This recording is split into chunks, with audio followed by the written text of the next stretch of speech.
The coffee in Danny Brooks' cup had gone cold hours ago, but he didn't notice. His eyes were glued to the sensor display at Outpost Zeta 7, watching the endless stream of data that tracked every ship moving through this section of space. For 3 years, Danny had worked this same shift, and nothing ever surprised him anymore.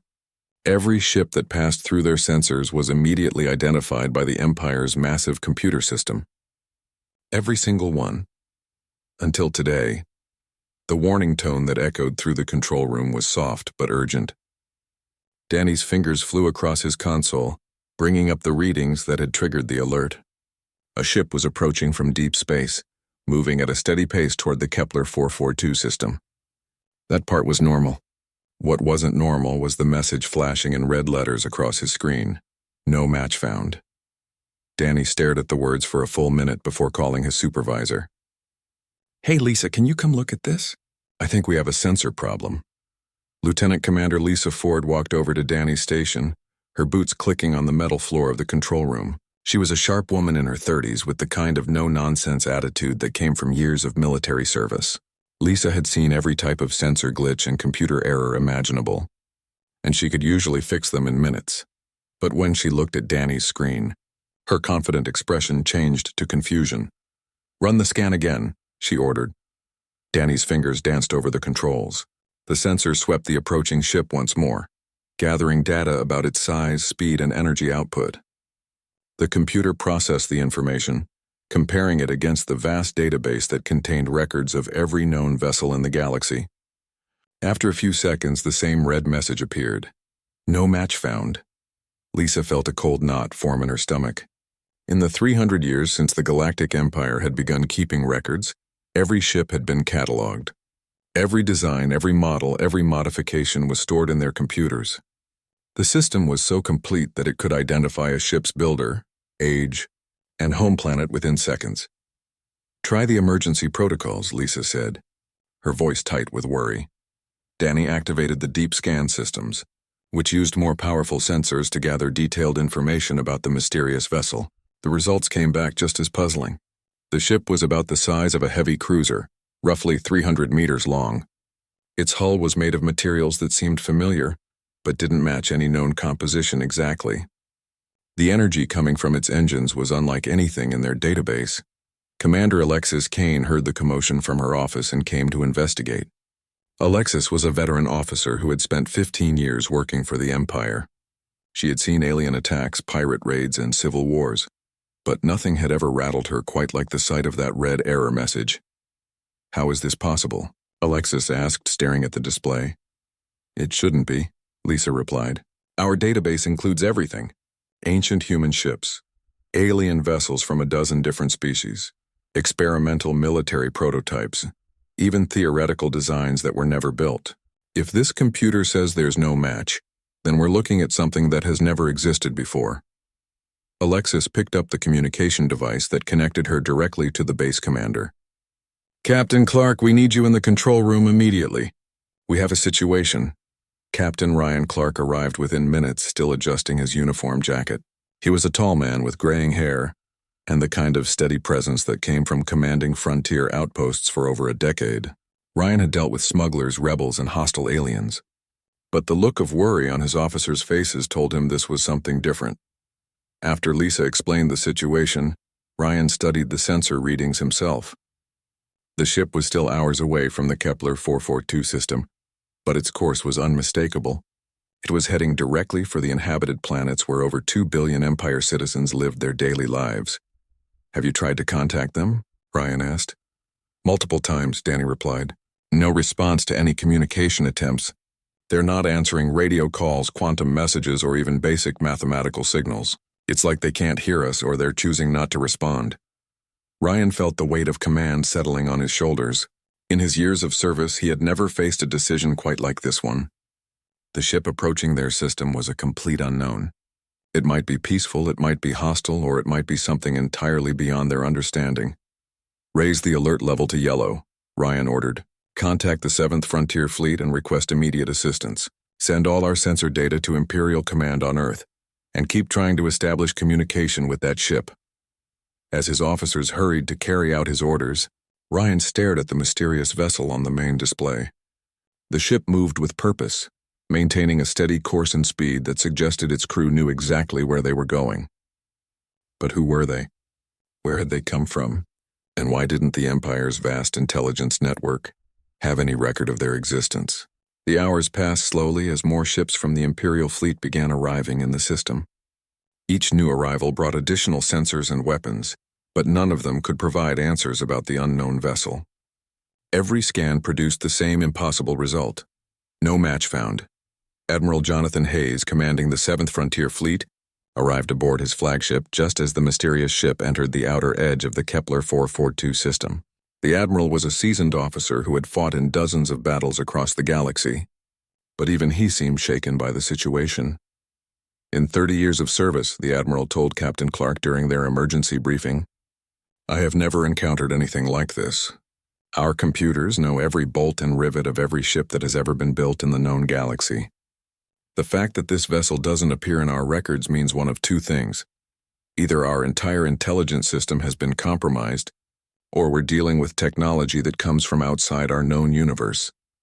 Neither possibility was comforting.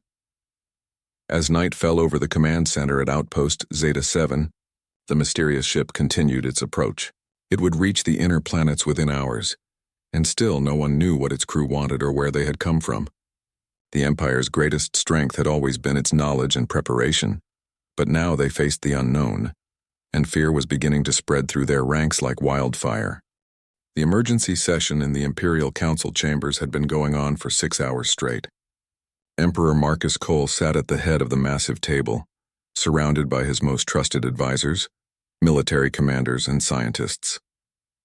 The holographic display in the center of the room showed the mysterious ship's position, updated every few minutes as it continued its steady approach toward the populated planets of Kepler 442. Dr. Patricia Wells, the Empire's chief scientist, stood before the assembled council members with a thick folder of analysis reports. Her usually calm demeanor showed cracks of frustration and worry. "The sensor data we've collected so far tells us very little," she began, her voice echoing in the large chamber. "The ship appears to use some form of energy propulsion that we don't recognize. The hull materials seem to be a composite of metals that should be impossible to combine using known technology." General Frank Adams, the head of military command, leaned forward in his chair. "What about weapons? Can we determine if this vessel poses a direct threat?" "That's the problem," Dr. Wells replied. "Our scanners can't penetrate the ship's hull. We can see the outside and measure its energy output, but we have no idea what's inside. There could be a single pilot, a crew of thousands, or something we've never encountered before." Emperor Cole had been listening quietly, but now he spoke. "In 3 centuries of expansion across this galaxy, we have never encountered a situation like this. Our intelligence networks span hundreds of star systems. Our databases contain information about every known civilization, every ship design, every piece of technology that exists in our part of the universe. How is it possible that something this significant could have escaped our notice?" The question hung in the air like a challenge. Intelligence Director Caroline Black shifted uncomfortably in her seat. She had built her career on the Empire's ability to know everything about everyone, and this unknown ship represented a massive failure of her systems. "We're investigating every possibility," Caroline said. "My teams are searching through historical records, checking for any gaps in our data, and analyzing the ship's approach vector for clues about its origin. So far, we haven't found anything that explains where this vessel came from." Meanwhile, out in space, the Empire's military response was taking shape. Admiral Hayes had positioned over 200 ships in a defensive formation around the Kepler 442 system. Battlecruisers, destroyers, and fighters created multiple layers of protection around the inhabited planets. It was the largest fleet assembly in the region's history, and it was all focused on a single unknown vessel. Captain Steve Morgan commanded the battleship Sovereign's Pride, the most powerful ship in the defensive fleet. From his position at the front of the formation, he had the best view of the approaching unknown. The mysterious ship seemed small compared to his massive battleship, but size could be deceiving when dealing with unfamiliar technology. "Still no response to our communications," reported his communications officer, Lieutenant Amy Ross. "We've tried every language in our database, sent mathematical sequences, even transmitted basic pictures. Whatever is on that ship, they're either unable or unwilling to talk to us. Captain Morgan studied the tactical display that showed the positions of all Empire ships in the area. Despite their overwhelming numbers, he felt uneasy. In space combat, knowledge was everything. Understanding your enemy's capabilities, weaknesses, and intentions could mean the difference between victory and defeat. Right now, they knew nothing about their potential opponent. Maintain defensive positions, Morgan ordered, but be ready for anything. If that ship makes any hostile moves, I want every weapon in the fleet ready to respond. Back on the planet's surface, panic was beginning to spread among the civilian population. News of the unknown ship had leaked despite the government's attempts to keep the situation quiet. Stock markets across the Empire were crashing as investors feared the worst. Emergency broadcasts urged citizens to remain calm, but the very fact that such broadcasts were necessary only increased the sense of fear. Dr. Kevin Torres, a young researcher working in the Empire's historical archives, had been searching through old records for any clue about the mysterious vessel. Most of his colleagues had gone home hours ago, but Kevin continued working through the night, driven by a feeling that the answer was hidden somewhere in the vast collection of historical data. The archives contained records going back to humanity's first steps into space, including detailed information about every major expedition, colony ship, and exploration mission. Kevin had been methodically checking each entry, looking for anything that might explain the appearance of an unknown ship. It was nearly dawn when Kevin found something interesting. Buried deep in the pre-Empire records was a reference to a colony ship called Endeavor. The ship had launched from Earth over 400 years ago, during humanity's early attempts at interstellar colonization. According to the records, Endeavor had carried 50,000 colonists to a distant star system that was later abandoned when surveys showed it to be unsuitable for human life. Kevin's heart began racing as he read more details. The Endeavor had been launched before Earth joined the Galactic Empire, back when humans were still exploring space on their own. The ship had been equipped with the most advanced technology available at the time, including experimental engines and life support systems designed to sustain a large population for decades of travel. Most importantly, the records showed that Endeavor had never returned to Earth. The ship had simply disappeared into deep space, and after a few years it was presumed lost. The colony mission had been forgotten as humanity became part of the larger galactic community and focused on other projects. Kevin immediately contacted his supervisor, then the department head, and within an hour, his discovery was being discussed at the highest levels of the Empire. The possibility that the unknown ship might be connected to the lost colony mission was both exciting and terrifying. If the colonists had survived, what had they become after 4 centuries of isolation? What kind of technology might they have developed? And why were they returning now? Dr. Linda Price, the Empire's leading expert on human colonial history, was called in to analyze Kevin's findings. She spent hours studying the Endeavor's mission records, comparing them with the sensor data from the unknown ship. The trajectory matched perfectly. The mysterious vessel was following the exact same path that Endeavor had taken 400 years ago, but in reverse. It's possible, Dr. Price concluded in her emergency report to the Emperor, if the colonists found a way to survive in that distant system, they might have developed their own technology over the centuries. 400 years of isolated development could have produced innovations that we never imagined. The implications were staggering. The Empire had always assumed that they represented the pinnacle of human achievement and technology. The idea that there might be humans somewhere who had advanced beyond imperial capabilities was almost impossible to accept. As the unknown ship continued its approach, now less than 12 hours from the inner planets, the Empire faced a crisis unlike any in its history. They were about to make contact with something that challenged their most basic assumptions about technology, civilization, and their own place in the universe. The revelation about the Endeavor colony ship sent shockwaves through the Imperial command structure. In the emergency meeting room aboard Admiral Hayes's flagship, the most senior officers in the fleet gathered around a holographic display, showing both the approaching unknown vessel and the historical data about Endeavor's long-lost mission. 400 years, Admiral Hayes said, his voice heavy with disbelief. If these are truly descendants of the Endeavor colonists, They've had 4 centuries to develop without any contact with the Empire. That's longer than the Empire itself has existed. Dr. Price, who had been brought aboard to brief the military commanders, pulled up additional historical records. The Endeavour mission was humanity's most ambitious colonization effort before we joined the Galactic Empire. The ship carried not just colonists, but some of our best scientists, engineers, and researchers. They were planning to build a completely self-sufficient civilization from scratch. Captain Morgan, still commanding the lead battleship in the defensive formation, studied the tactical implications. If they survived and thrived, what kind of technology might they have now? Our sensors show energy readings that don't match anything in our databases. Their ship seems to be using principles of physics that we don't understand. The question everyone was thinking but afraid to ask was finally voiced by Colonel Jake Thompson, the fleet's strategic planning officer. What if they're more advanced than we are? The silence that followed was uncomfortable. The Galactic Empire had built its power on the assumption that it represented the peak of human technological achievement.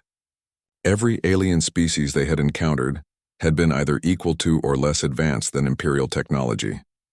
The idea that there might be humans who had surpassed them was deeply unsettling. Dr. Wells, participating in the meeting via secure video link from her laboratory, added more disturbing details. I've been analyzing the ship's approach pattern and energy signature. Whatever propulsion system they're using, it's incredibly efficient. They're maintaining a steady acceleration that should be impossible with conventional engines, and they're doing it without any apparent fuel consumption. Intelligence Director Caroline Black had been working around the clock to verify the Endeavour connection. Her teams had been digging through centuries of archived data, looking for any additional information about the lost colony. We've confirmed that the trajectory matches perfectly, she reported. The unknown ship is following Endeavour's original path in reverse, down to the smallest navigational details. There's no doubt that this vessel came from the same destination that Endeavour was heading toward. The discovery raised even more questions. If the Endeavour colonists had survived, why were they returning now? What had prompted them to make the long journey back to Imperial space after 4 centuries of isolation? And most importantly, what did they want? Captain Clark, still coordinating from Outpost Zeta 7, had been monitoring all communications attempts with the unknown ship. We've tried every form of contact we can think of, he reported to the fleet commanders. Radio signals, quantum transmissions, light patterns, mathematical sequences, even playing recordings of old Earth music. Nothing gets a response. Dr. Tony Russell, the Empire's chief diplomat, had been hastily called in to develop contact protocols for what might be the most important first contact situation in human history. The irony wasn't lost on him that humanity's most challenging diplomatic encounter might be with other humans. If these are indeed human descendants, Dr. Russell explained, we need to consider that their culture and language may have evolved significantly over 4 centuries. They might not recognize our communication methods, or they might be deliberately remaining silent until they're ready to make contact on their own terms. The unknown ship continued its steady approach. Now entering the middle regions of the Kepler 442 system, the Empire's defensive fleet maintained their positions, but with each passing hour, the tension grew more unbearable. They were facing the unknown, and despite all their technology and military might, they felt helpless. On the surface of Kepler 442's main planet, civilian authorities were struggling to maintain order. Governor Rebecca Martinez had declared a state of emergency and implemented evacuation procedures for the major cities, but there was nowhere to run. If the unknown ship proved hostile, their world would be defenseless against technology that seemed to operate beyond known physical laws. Dr. Michelle Davis, working with a team of the Empire's best scientists, had been trying to understand the readings they were getting from the mysterious vessel. The energy patterns are unlike anything we've seen, she reported in her latest analysis. It's as if they've found a way to manipulate space itself. The ship isn't just moving through space, it's somehow altering the space around it. The implications were staggering. If the Endeavour colonists had developed technology that could manipulate space-time, they possessed capabilities that the Empire couldn't hope to match. All the battle fleets and weapon systems in the galaxy would be useless against opponents who could bend reality to their will. Emperor Cole, monitoring the situation from the Imperial capital, made a decision that would shape the course of history. I want our best diplomatic team prepared for immediate contact, he ordered. If these are indeed human survivors from the Endeavour mission, then they are our own people, regardless of how much they may have changed.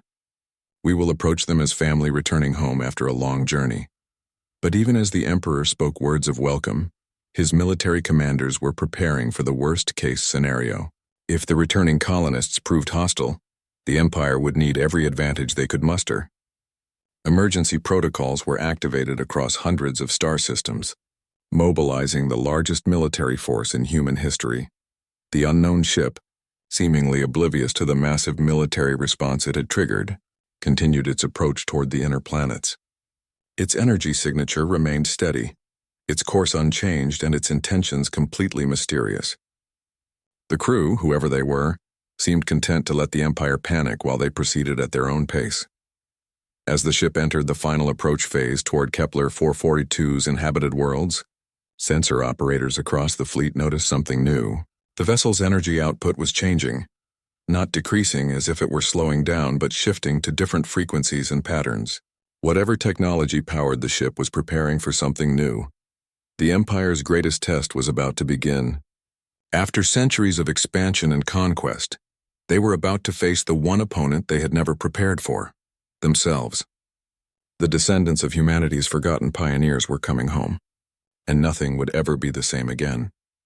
In the command centers and war rooms across the Empire, a single question echoed through every communication. What had humanity become in the darkness between the stars? And were they still human enough to call family?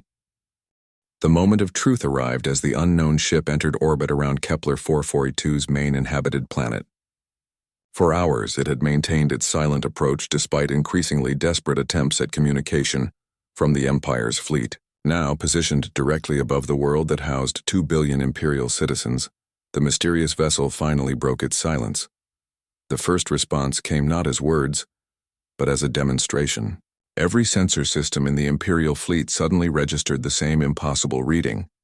The unknown ship had vanished from their screens for exactly 10 seconds, then reappeared in a completely different orbital position. It had moved thousands of kilometers in an instant, without any detectable energy expenditure or acceleration. Admiral Hayes stared at his tactical display in disbelief. How is that possible? Nothing can move that fast without generating massive energy signatures. Our sensors should have detected something. Dr. Wells, monitoring from her laboratory, was equally baffled. According to our readings, the ship didn't move through space at all. It simply stopped existing in one location and began existing in another. That should be physically impossible. Then, as suddenly as it had begun, the demonstration ended, and a communication signal reached the fleet. The message was transmitted on standard Imperial frequencies, but the voice that spoke was using an accent and speaking pattern that hadn't been heard for centuries. Imperial vessels. This is Commander Nathan Ford of the Haven Colonial Fleet, aboard the ship Haven's Return. We greet our distant cousins in the name of all humanity, and request permission to establish diplomatic contact. The word sent a shock through every command center in the fleet. After hours of silence, the mysterious vessel had not only responded, but had identified itself with a name that confirmed everyone's worst fears and greatest hopes. These were indeed human descendants, but they had become something far beyond what the Empire had imagined. Captain Morgan was the first to respond, his training taking over despite his amazement. Haven's Return. This is Captain Steve Morgan of the Imperial battleship Sovereign's Pride. We welcome you and are prepared to establish diplomatic contact. Please state your intentions and the nature of your visit to Imperial space. The response came after a brief pause, and when it did, the voice carried a note of something that might have been amusement. Captain Morgan, we have come to reconnect with our origins and to offer our assistance to the human family that remained in this region of space. We bring greetings from the Haven system and an invitation to discover what humanity can achieve when freed from the constraints of scarcity and conflict. Dr. Russell, the chief diplomat, was hastily brought aboard Admiral Hayes's flagship to handle the negotiations. As he prepared for what might be the most important conversation in human history, he couldn't help but notice that the colonists' choice of words was significant. They weren't asking for help or seeking to rejoin the Empire. They were offering assistance, as if they believed the Empire needed their help rather than the other way around. The formal diplomatic contact began with Commander Ford providing a brief history of the Haven colonists' journey. The Endeavour had indeed reached its destination, a star system far beyond the Empire's current borders. The planets there had been challenging to settle, but the colonists had not only survived, but had built a thriving civilization. We faced difficulties that forced us to develop new approaches to technology and society, Commander Ford explained during the initial exchange.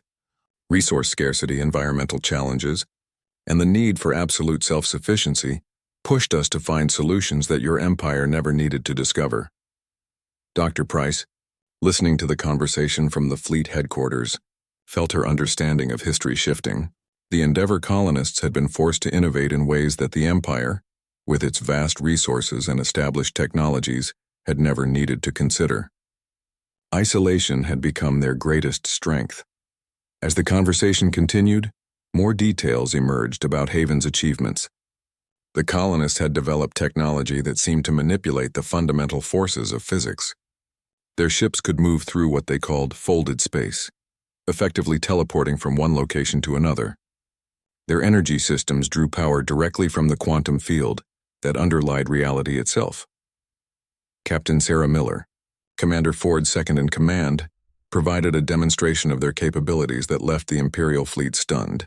Without warning, Haven's return effortlessly penetrated the most advanced shield systems on Admiral Hayes's flagship and conducted a complete scan of the ship's interior.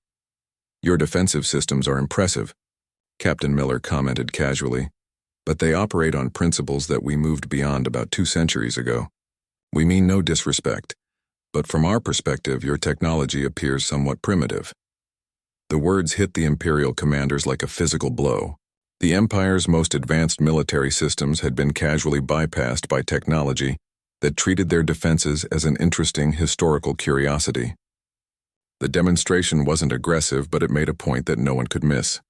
If the Haven colonists chose to be hostile, the Empire would be completely helpless to stop them.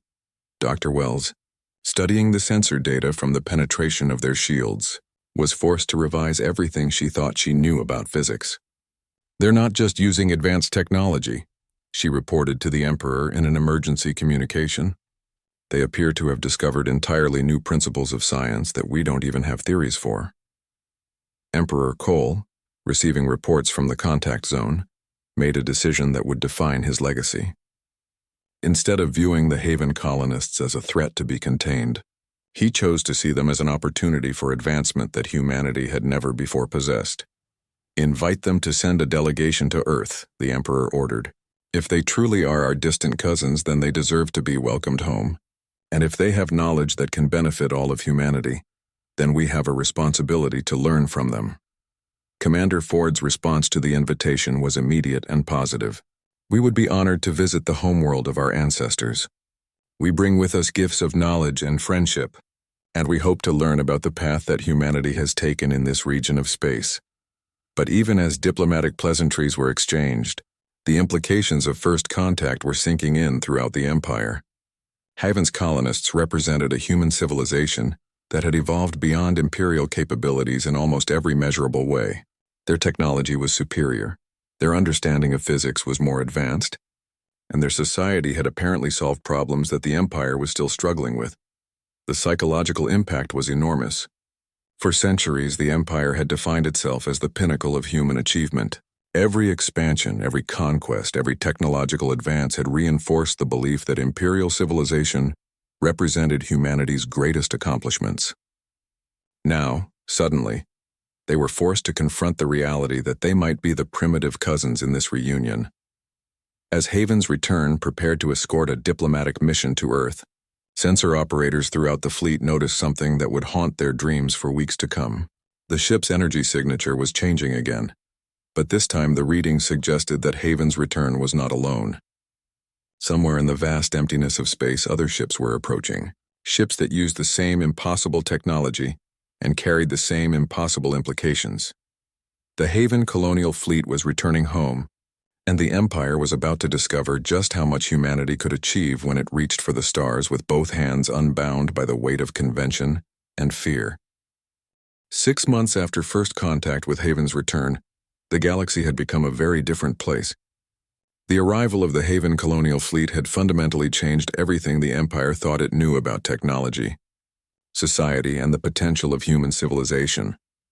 Dr. Michelle Davis stood in her laboratory on Earth, surrounded by devices that would have been considered impossible just a year earlier. The Haven colonists had shared their knowledge freely, teaching Imperial scientists how to manipulate quantum fields and fold space-time. The learning process was difficult, requiring entirely new ways of thinking about physics, but the results were extraordinary. We've successfully tested the first Imperial ship equipped with Haven fold space technology, Dr. Davis reported to Emperor Cole during their weekly briefing. The test vessel traveled from Earth to Alpha Centauri in less than an hour. What used to take months of travel can now be accomplished in minutes. The Emperor nodded, but his expression remained thoughtful. The technological advances were remarkable, but they represented only a small part of the changes sweeping through human civilization. The Haven colonists had brought more than just better machines. They had brought entirely new ways of organizing society and managing resources. Captain Miller, who had been appointed as the chief Haven liaison to the Imperial government, had spent months explaining their social and economic systems. The Haven colonies operated without traditional currency, without permanent government structures, and without the resource conflicts that had driven Imperial expansion for centuries. The key insight, Captain Miller had explained during one of her many presentations, is that scarcity is often artificial. When you have access to unlimited energy and the ability to manipulate matter at the quantum level, most traditional economic problems simply disappear. The challenge becomes organizing society around abundance rather than shortage. The concept was difficult for Imperial leaders to grasp.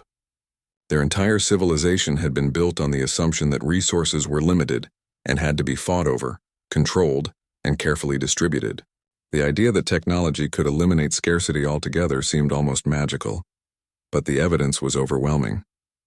Haven's colonists had provided detailed records of their civilization, showing a society of over 100 million people spread across multiple star systems, all living in harmony with their environment and each other.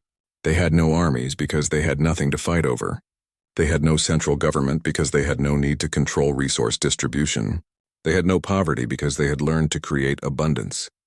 Colonel Thompson, who had been assigned to study Haven's military capabilities, found himself writing reports that challenged every assumption about defense and security. They don't have a military in any sense we would recognize, he explained to the Imperial Defense Council. They have exploration fleets and emergency response teams, but no weapons designed for warfare against other humans. They haven't fought a war in over 2 centuries.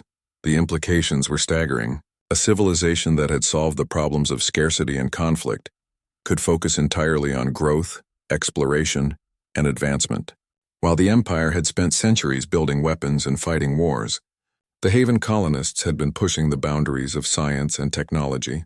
Governor Martinez, whose world had been the first to panic when Haven's return appeared, now oversaw one of the most successful integration projects in Imperial history.